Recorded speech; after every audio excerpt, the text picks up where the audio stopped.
नमस्कार, स्वागत है आपका बीएचपीसी के डिजिटल प्लेटफॉर्म पर। मैं आपके साथ एंची कौर। कोरोना महामारी के आने के बाद मेडिकल उपकरणों की मांग एकाएक ऊपर पहुंच गई। इसके चलते खास तौर पर कोरोना की दूसरी लहर के दौरान देखा गया कि थर्मामीटर से लेकर ऑक्सीमीटर, ब्लड प्रेशर जांचने की मशीन, ऑक्सीजन सिलेंडर को लेकर मारामारी रही। सिर्फ मेडिकल स्टोर्स पर उपलब्ध इन स्वास्थ्य संबंधी उपकरणों के चलते बाकी दुकानों या जगहों पर इनका मिलना मुश्किल हो गया और लोगों को कई गुना दाम देकर इन चीजों को खरीदना पड़ा। हालांकि अब केंद्र सरकार इन्हें लेकर संशोधन कर रही है, जिसके बाद सिर्फ मेडिकल स्टोर्स पर फार्मासिस्ट ही नहीं बल्कि कोई भी व्यक्ति इन्हें बेच सकेगा और व्यापार कर सकेगा।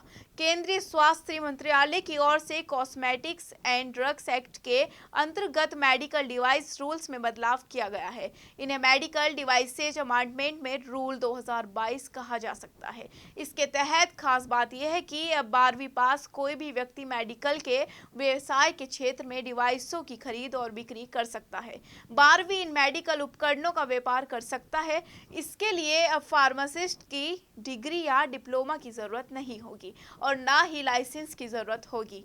हालांकि केंद्रीय स्वास्थ्य मंत्रालय के द्वारा किए जा रहे नियमों में बदलाव को लेकर गाया जा रहा है कि 12वीं पास लोगों को सिर्फ पंजीकरण कराना होगा। रजिस्ट्रेशन के लिए 1 साल का अनुभव भी अनिवार्य किया गया है।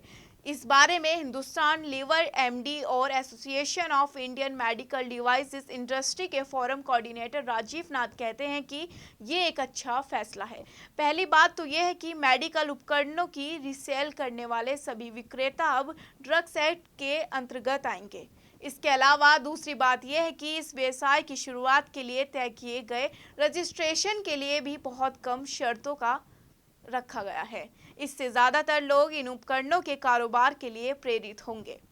नाथ कहते हैं कि अभी भी कुछ सारे मॉल्स में कुछ चिकित्सा उपकरणों को बिना मेडिकल स्टोर्स के भी बेचा जाता है। इनमें कुछ उपकरण चश्मा, व्हीलचेयर, व्यक्तिगत वजन मशीन, वयस्क diaper, oximeter, thermometer, mask, sanitizer आदि हैं। ऐसे में अब जबकि सिर्फ रजिस्ट्रेशन मात्र से इन्हें बेचने की अनुमति मिलेगी तो ये बेहतर है।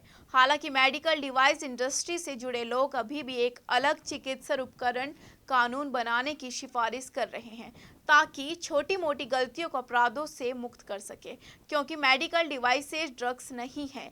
अगर आप ये व्यवसाय करना चाहते हैं तो आपको अपने राज्य के रेगुलेटर के पास पंजीकरण कराना होगा। इस पंजीकरण के बाद आप डायग्नोस्टिक्स, ऑक्सीमीटर, इंफ्रारेड थर्मामीटर और पीपीआई जैसी चीजों को सेल कर सकेंगे।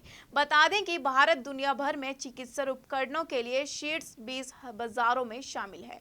आईबीएफ का अनुमान है कि बाजार के 2025 में 36% CAGR से बढ़कर $50 अरब तक पहुंचने की उम्मीद है, जो 2020 में $75,611 करोड़ यानी $10.36 अरब का था।